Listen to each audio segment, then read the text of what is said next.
Se necesitaron todas esas cosas para que nuestras manos se encontraran, dijo el poeta. Y lo mismo pasa con una entrevista clandestina, que el avión llegue a tiempo, que las vicisitudes de la guerra no se opongan, que los relojes de las personas y de las circunstancias coincidan.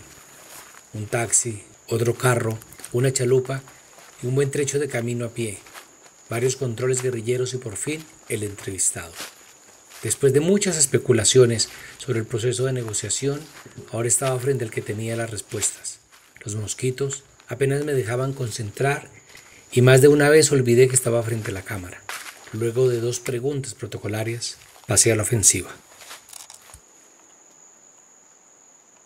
Buenos días, estamos con el comandante Antonio García del Ejército de Liberación Nacional para hablar sobre el proceso de paz, el proceso de negociación y lo que el país quiere hablar. En ese sentido, primero, gracias comandante por recibirnos, por darnos la posibilidad de discutir y vamos a transmitirle algunas de las preguntas que normalmente hacen en las calles, en los buses, en las plazas sobre el ELN. La primera cosa es, ¿quién es Antonio García? Pues Antonio García es un nombre, lo he dicho en otras oportunidades, que trata de proteger a un luchador.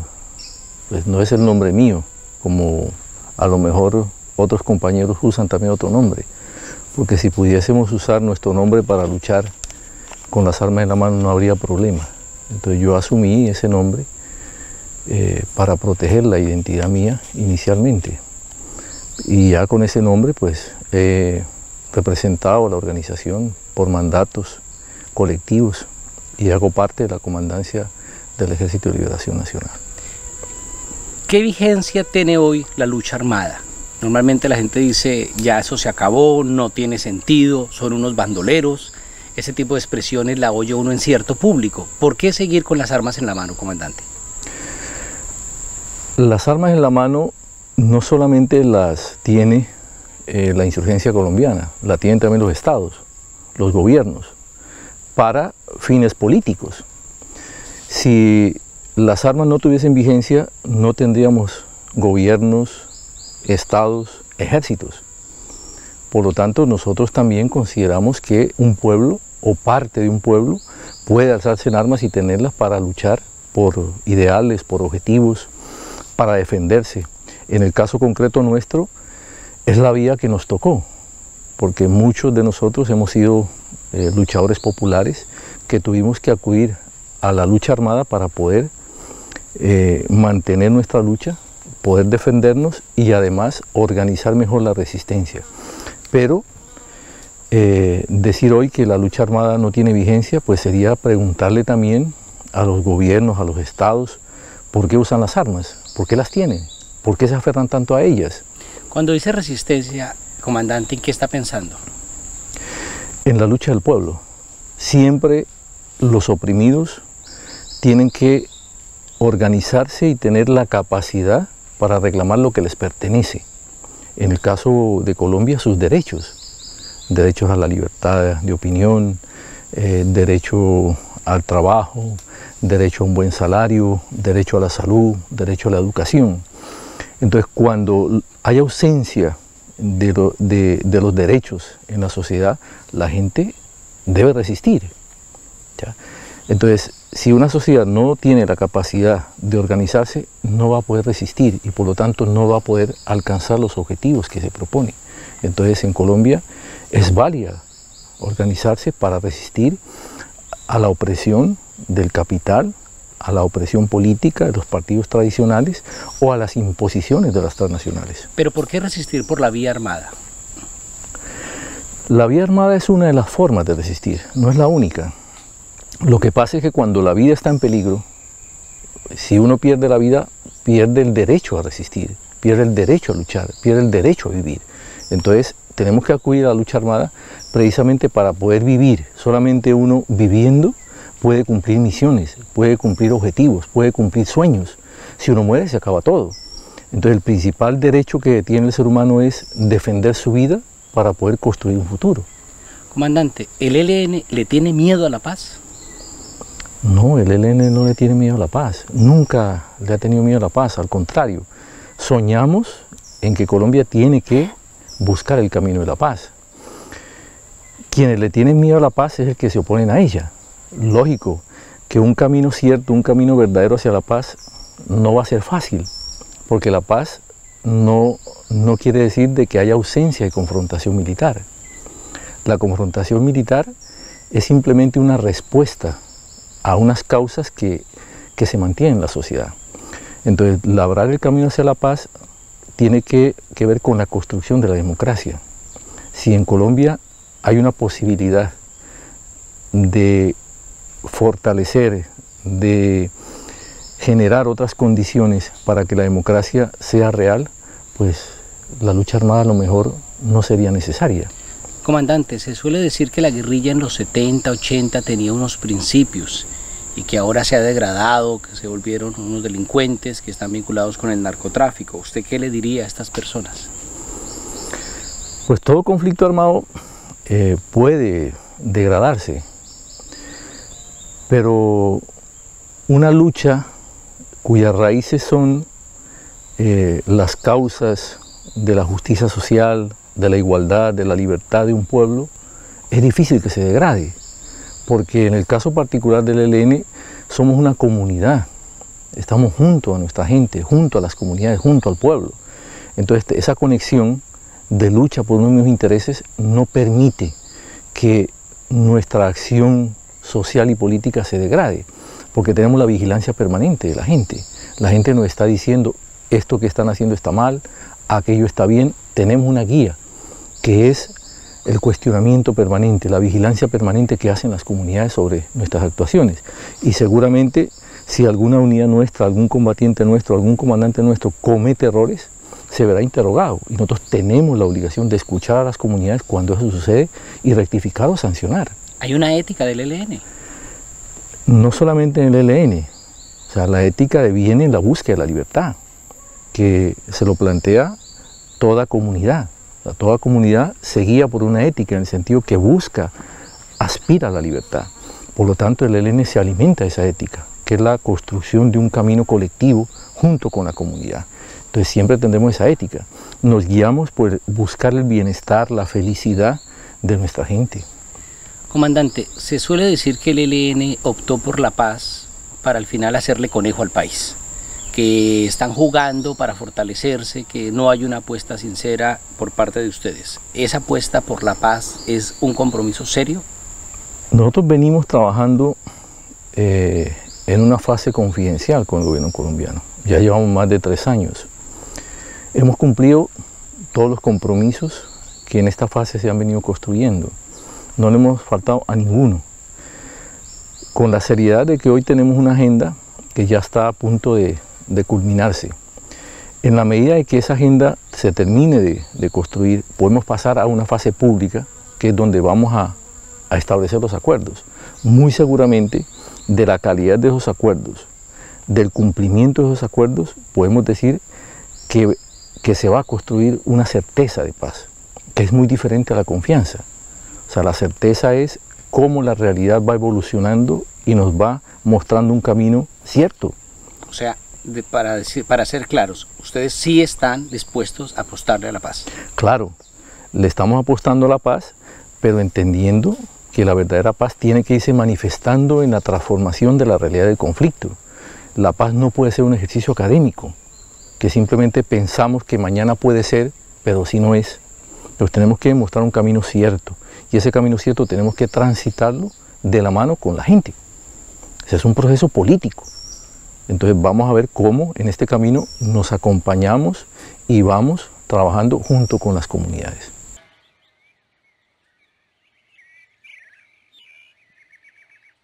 Comandante, ¿el ELN está unido de cara a la paz o está partido y hay un sector de una línea militar, una línea política? Arauca se manda solo, están fraccionados, hay tantos ELNs como comandantes. Es algo paradójico, porque se ha especulado mucho que el ELN está dividido a raíz de nuestra participación en la búsqueda de la paz, y resulta que es todo lo contrario. El examinar una posibilidad de construir la paz en Colombia ha dado también la posibilidad de que el ELN esté más unido que nunca. Hace como un mes se logró reunir la comandancia del ELN y por unanimidad se acoge el trabajo que ha construido la delegación y también toma las definiciones de manera mayoritaria. Hay un consenso total en la comandancia, en los cuadros del ELN, de continuar en la búsqueda de la paz, sobre la base del trabajo que viene haciendo nuestra delegación en el diálogo con el gobierno. Es cuento, ahí no hay ninguna fisura, no hay ninguna división, no hay ningún comandante o expresión orgánica del ELN que esté pensando diferente a cómo se ha venido conduciendo y se ha desarrollado nuestro diálogo con el gobierno en la mesa.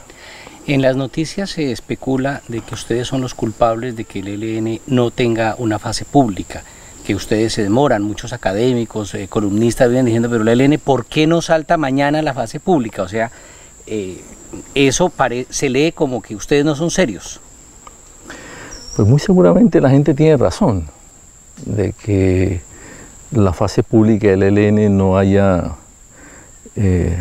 sido realidad a estas alturas, porque debería ya estarse trabajando en la fase pública, pero eso no ha sido responsabilidad del ELN. Los 15 primeros meses prácticamente fueron dilapidados por el gobierno. El gobierno se desapareció, primero 8 meses y luego 7 meses, total 15, y no hay ninguna explicación. ¿A qué se refiere con que el gobierno se desapareció? No volvió a la mesa. O sea, hubo abandono, puede ser porque tenía sus razones, porque a lo mejor tenía mala comunicación, pero no es responsabilidad nuestra. Tampoco nos vamos a poner a buscar culpabilidades o responsabilidades, pero el gobierno es el que tiene la explicación. No es por culpa del ELN, 15 meses se perdieron de estos 3 años que llevamos trabajando. Pero también se dice que en el camino de la discusión, bueno, la famosa frase que decía uno de ustedes de que el ELN enreda hasta un aplauso, entonces se tiene la idea de que ustedes a cada solución le buscaban un problema, que en la mesa, que el problema de las armas, que la sede que fuera Venezuela, que quiénes son los acompañantes, los garantes, digamos que ha habido como una actitud terca. Es lógico, en cualquier negociación las partes tienen su manera de abordar las discusiones, tienen su estrategia, tienen sus objetivos. El gobierno tiene lo suyo, tiene su diseño. Él trata de buscar que eso salga como lo piensa. El ELN también. Entonces la responsabilidad de entrada estaría mitad y mitad. Porque si el gobierno hubiese tenido más sentido de la agilidad, pues hubiese cedido. Y a lo mejor si el ELN quería también que fuese más rápido, tenía que bajarse de sus ideales. Entonces aquí la responsabilidad ha sido de las dos partes, no le podemos echar la culpa a una de las dos partes. Claro, si el gobierno tiene un diseño, el ELN tiene el suyo. Una negociación de agenda tiene que ver con la identificación de las temáticas. El gobierno tiene unas temáticas, el ELN también tiene unas temáticas. Algunas temáticas el gobierno no quiere tocarse. Como el gobierno no quiere tocar unas temáticas, por supuesto que el ELN tiene el derecho también a decir que determinadas temáticas no se toquen.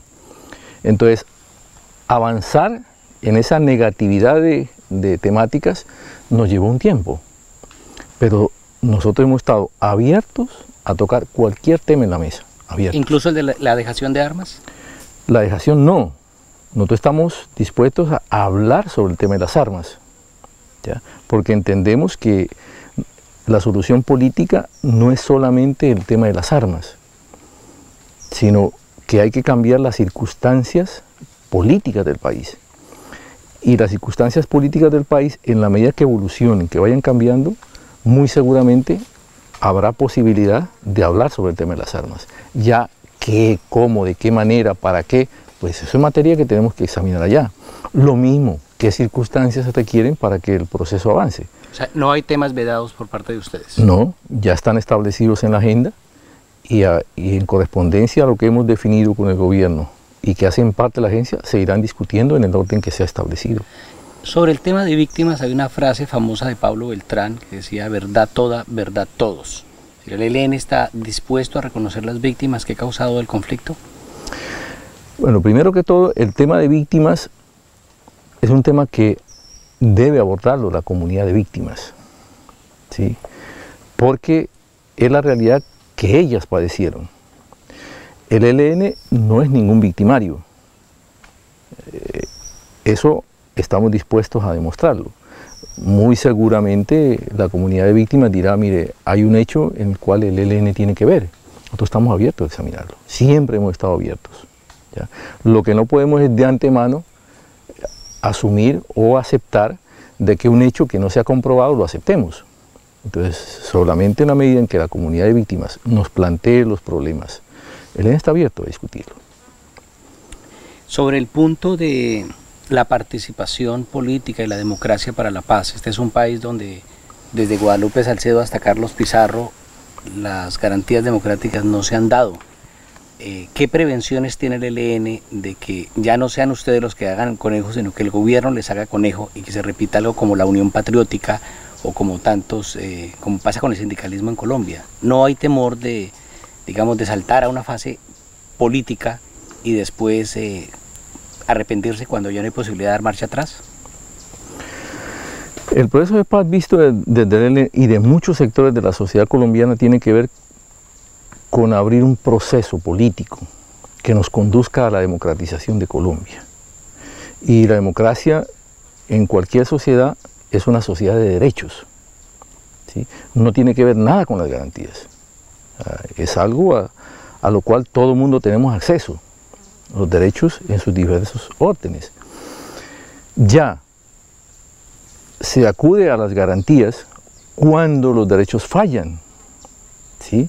Entonces es una condición más elevada en el desarrollo de una democracia.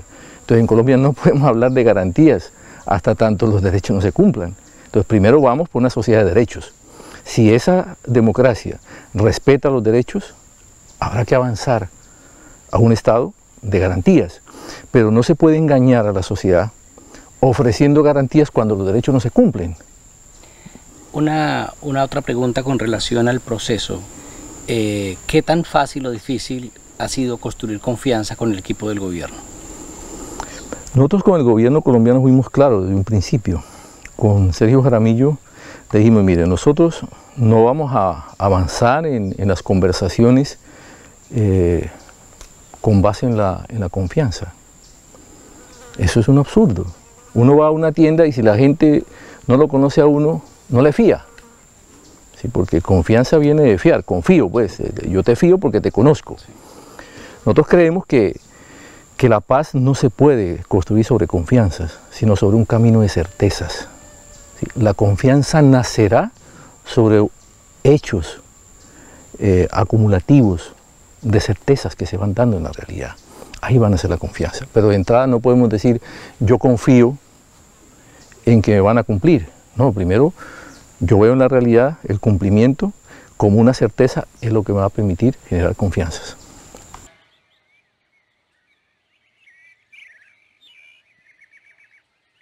Comandante, hay una dinámica actual que es la que impone el proceso con las FARC.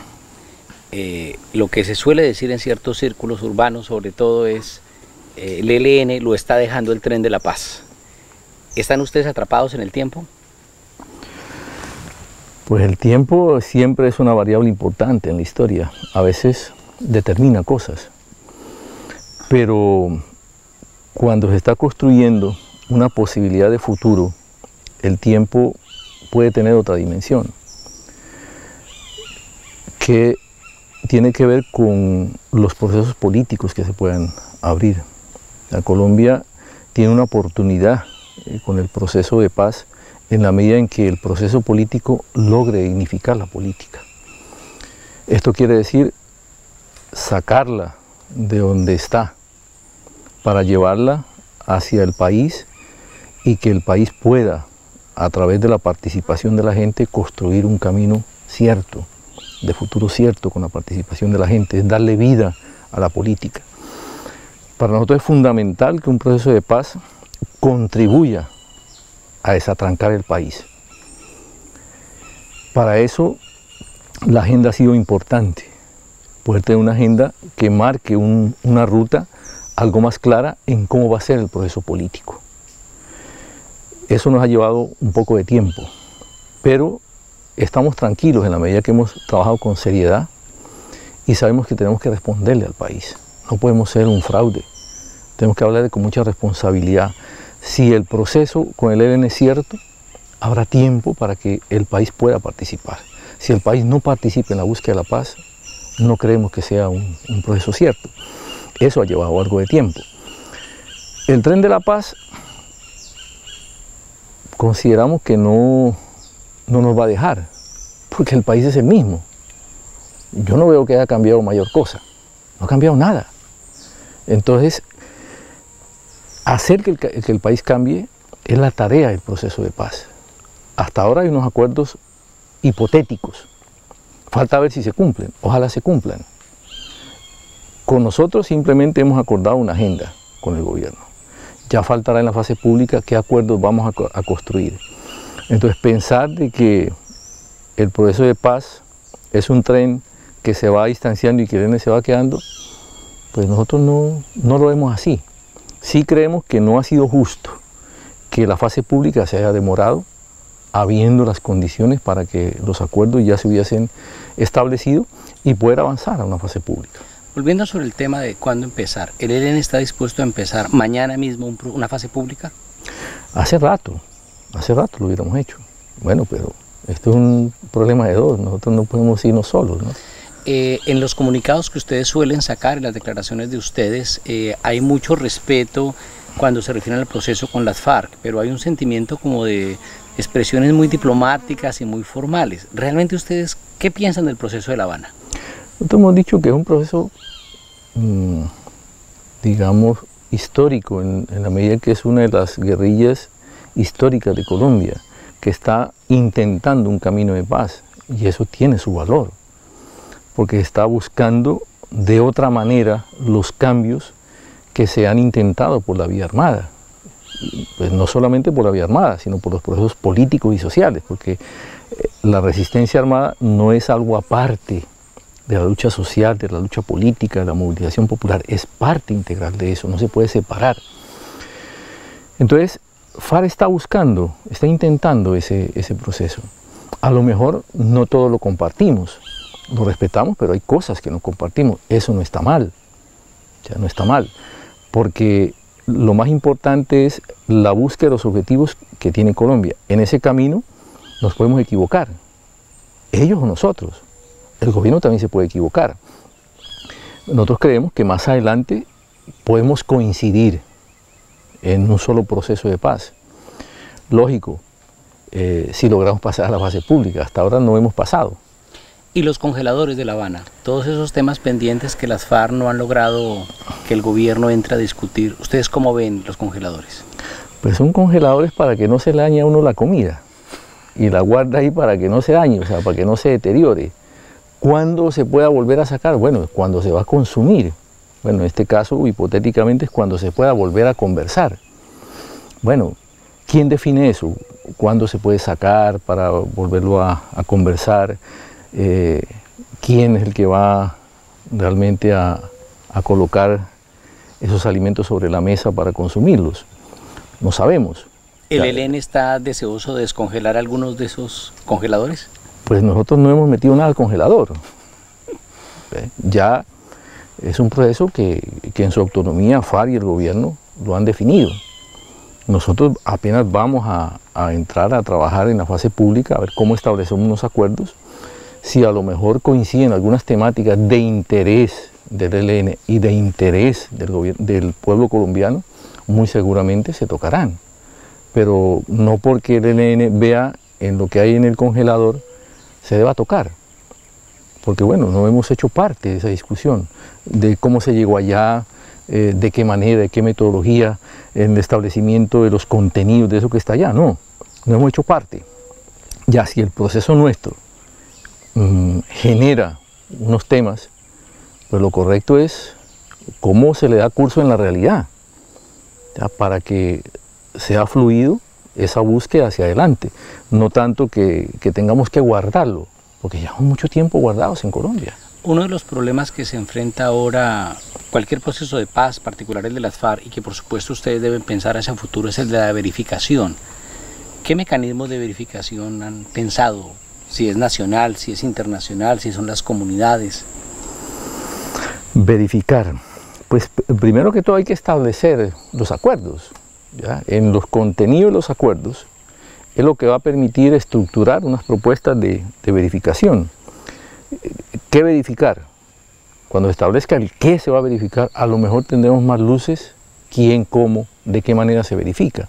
Pero hablar hipotéticamente de unos posibles verificadores sin saber qué es lo que vamos a verificar, me parece que es prematuro pensar en eso. El ELN ha planteado varias veces una tregua bilateral, es decir, ustedes descartan de entrada que hagan un gesto unilateral sin contraprestación del gobierno. Bueno, gestos unilaterales no los hemos contemplado, porque el gobierno se malacostumbró a eso.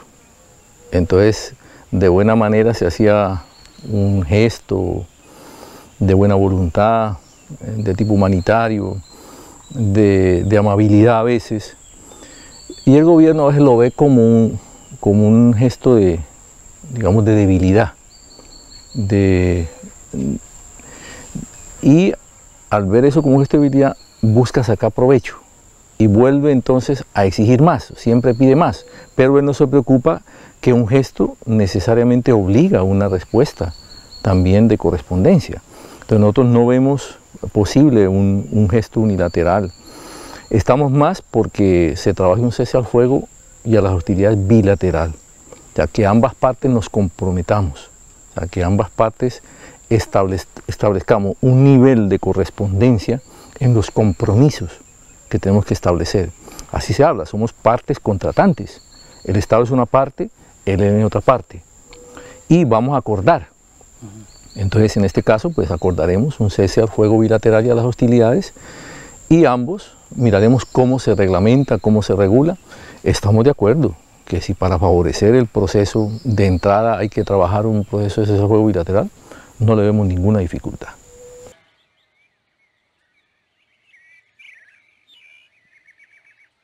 ¿Qué va a implicar para una organización armada como el ELN dar el salto de lo militar o de lo político-militar a lo político? Ya no van a haber hombres para mandar y eso genera un cambio también en la lógica de los combatientes. Algunas organizaciones han fracasado y al final se han disuelto. ¿Cómo ve usted ese paso para el ELN? Pues primero que todo, aún estamos iniciando un proceso. O sea, no podemos decir de que ya mañana el ELN va a desaparecer. Nosotros entendemos que estamos en una fase exploratoria y también cuando pasemos a la fase pública va a continuar el proceso de exploración para ir construyendo un posible camino hacia la paz. Ese camino hacia la paz tiene que ver con el establecimiento de unos acuerdos con el gobierno, donde la sociedad irá participando. Esos acuerdos, de llegarse a establecer de manera favorable para la sociedad, puede ser que las circunstancias de Colombia hipotéticamente van a cambiar, pero aún no habrán cambiado. Entonces hay que ir hacia un proceso de transición que permite establecer en qué momento va a empezar la transición. Quizá en ese momento el ELN tendrá que examinar cómo va a ser su futuro.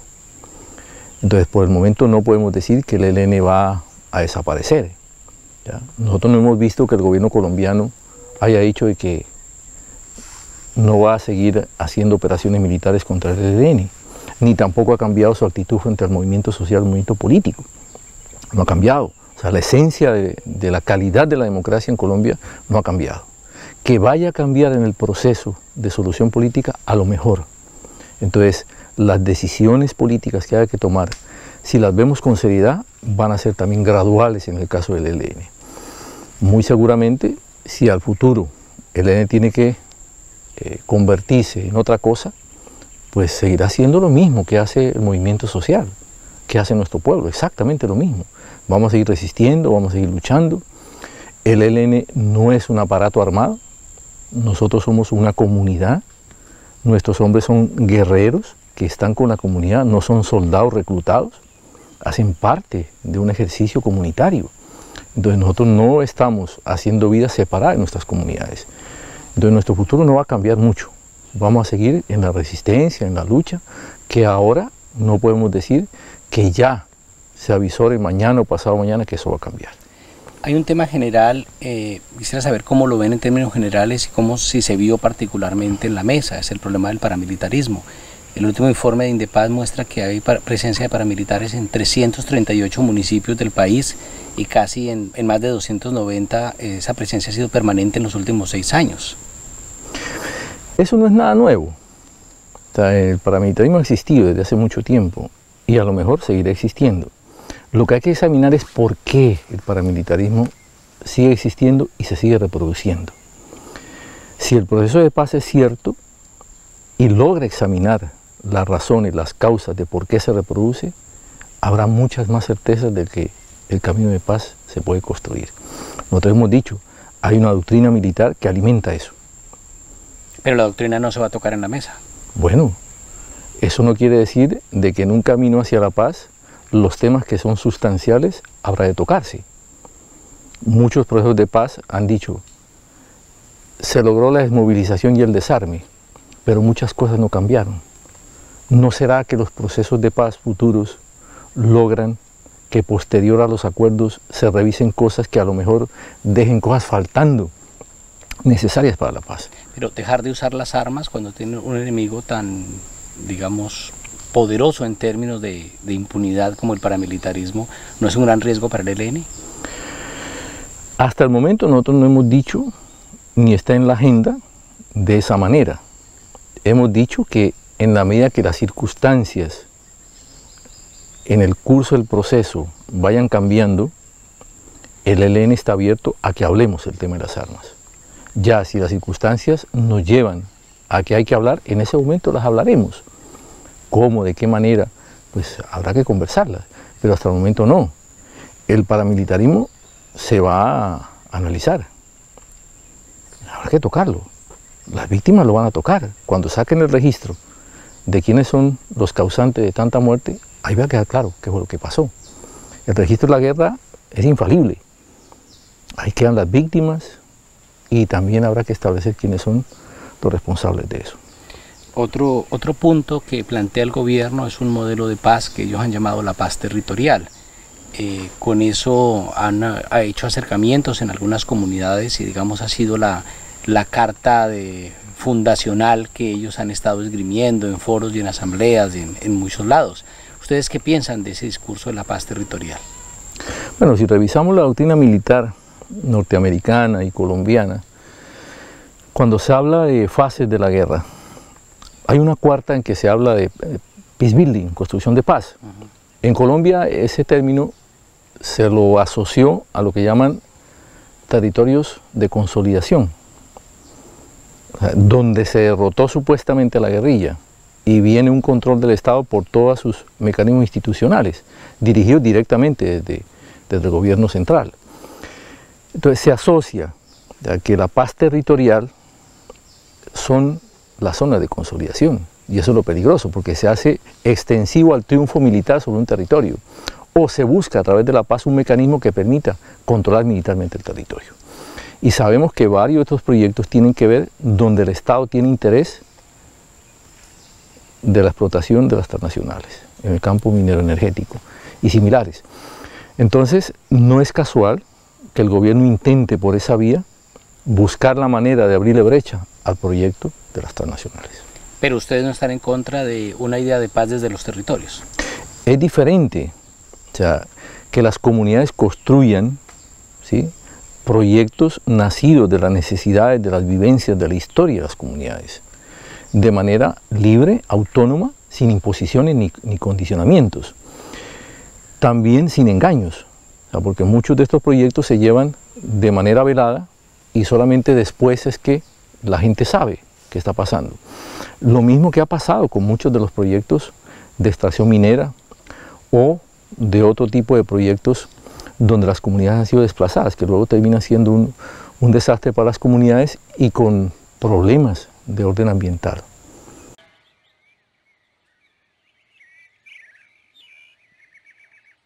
Las experiencias de organizaciones armadas que han llegado al poder no son muy optimistas. El caso de los nicaragüenses, donde aunque la causa sandinista era muy justa, la gestión una vez tomaron el poder no fue la mejor. Lo mismo pasó en Nepal, en Filipinas, en Indonesia.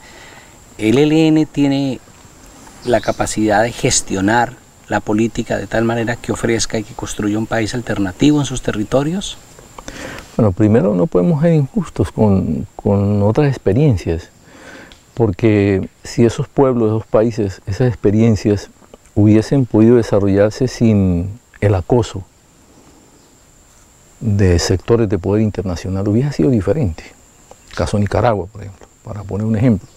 Entonces siempre los sectores tradicionales bloquean los proyectos o los modelos que estas sociedades han querido buscar por el camino que se ha planteado en cuanto ha habido solución política. Para el caso específico del ELN, de si tengamos o no capacidad de gestión, puede ser un poco diferente porque nosotros no nos consideramos vanguardia de nadie, ni tampoco organización política que va a dirigir la sociedad en Colombia. Nosotros consideramos que debe ser la misma sociedad. O sea, la misma sociedad tiene sus expresiones sociales, políticas, y son ellas las que a través de su experiencia pueden gestionar. Ya la manera en cómo nosotros contribuyamos, ayudemos, acompañemos, puede ser una experiencia enriquecedora que también se ha dado en otros procesos. Nosotros le apostamos más a eso, más que pretender que seamos nosotros quienes queramos dirigir, que queramos gobernar, no. Más que sea la misma sociedad, más que sea a través de sus procesos organizativos, de sus dinámicas sociales y políticas. En toda negociación hay cosas innegociables. ¿Cuáles son esos innegociables o esas líneas rojas para el ELN? Pues la primera es que no se afecte a la sociedad colombiana, que no podemos ir a producir hechos que generen malestar en la sociedad. Segundo, nosotros no podemos negociar por la sociedad. Si nosotros no podemos ir a negociar cosas que no tienen que ver con nosotros. Esas dos quizás sean las más importantes. Comandante, ¿y si el ELN recibiera de la sociedad un mensaje mayoritario de que dejen las armas a cambio de nada, por ejemplo? Es una hipótesis. ¿Ustedes obedecerían a la voluntad de ese pueblo?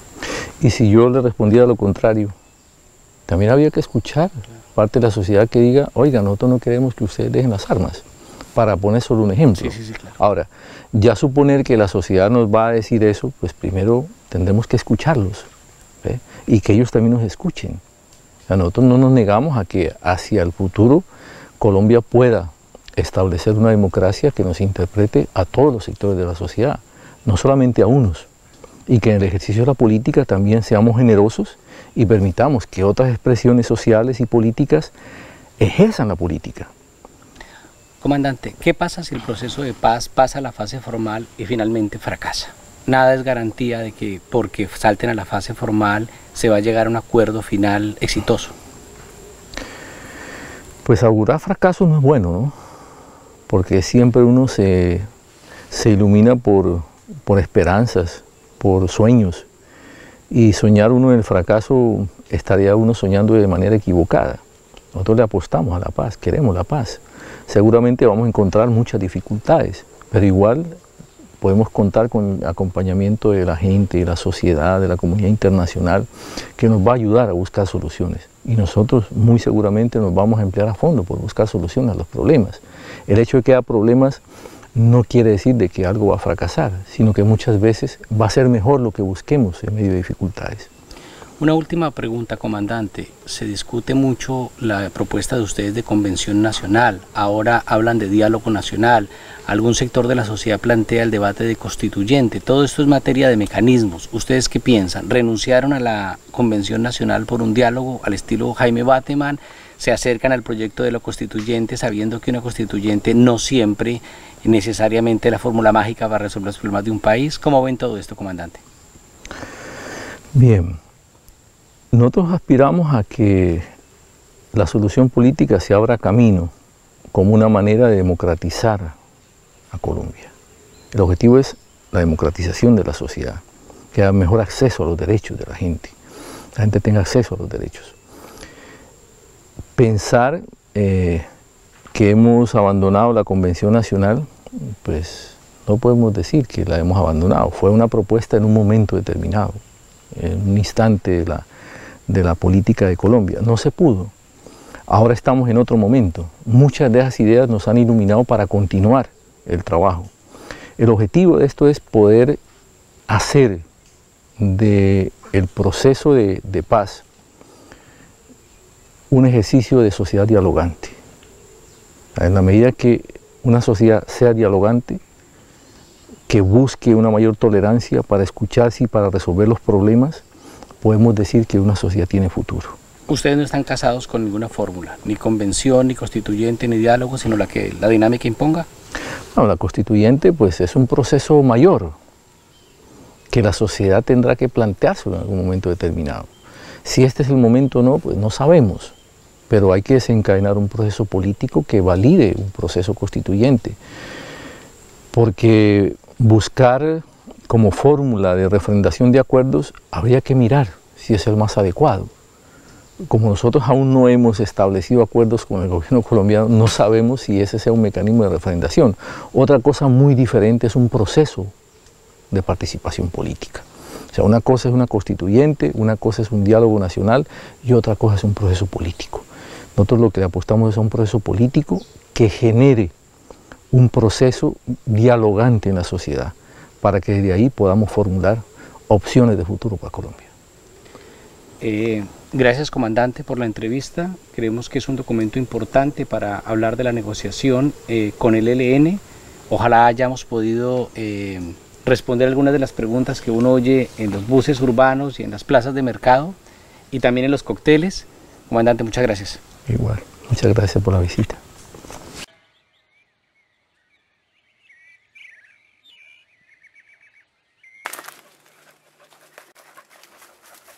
Hablamos de varios temas y en todos primó la voluntad de negociación.